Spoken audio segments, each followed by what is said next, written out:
baranda ulukan bir müşkilim ki şa'arıdır şunu methet diyerler. Ama Allah'ın kitabında diye mesale fıkhi bilen aqidetin kaçtırıktır diye. Ne mi diyecek oraya? Yani akidede adı, akideti de atır, akideden almalı diye. Akideti kitaptan. Fıkhi de atır, fıkhiden almalı diye. Ama Allah'ın evet diyor. Geldi akideti de atır diye, fıkhtan atır diye. O da şu düzgün, kimin düzen düzgünü?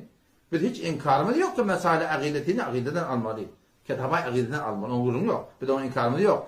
Ama inki fakat şibiden akideti meselemiz fakat akideti kitapta bağlayanmada Cenab-ı Hevillahun inelkin ki evliyalar çağırmıyla çağırmalının hakkında bizim adam tefavütü var. Sen için git akideti kitaplarını tapta getirsin.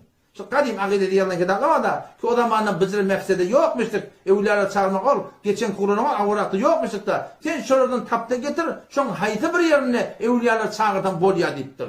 Ya haydi bir yerine evliyalar çağırmalı deyiptir. Bana mı şeyler burada? Bağvata getir. Yok bu da ne yapacak? Peki ne var? Hiç taşı aytdiyan kefin ki akideti meseleleri bilen fıkhidatları tartıştırıya diye şun ulukan düzgünler kimin düzgünü? Ustad Muhtemelen Ahmet Han Kur'an portatın düzgünü.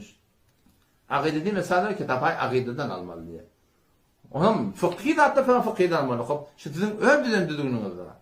Akideti meseleleri akideti kitaptan tapmadan gurun yok. Ama aya bilen fıkhi kitaplamır. Aya şunda akide yokmuş. Zaten her bir Hindiyan ve de Bezaziyan ve de Reddül Muhtar ve de El-Hadr ve El-Ebaha şunda var. Abwabul Kufr var. Ne kadar şeytan kahrolayan, ne kadar fetvalar okuyupturlar. Şunun tamam şu ayetlerin yerleme hakkında mesale akideti şular. Şu mesale akidetini gelip de fıkhtan tapmanı fakat akideden tapacak olmaklığın sen şunun öyle ulukan bir yanlış yani.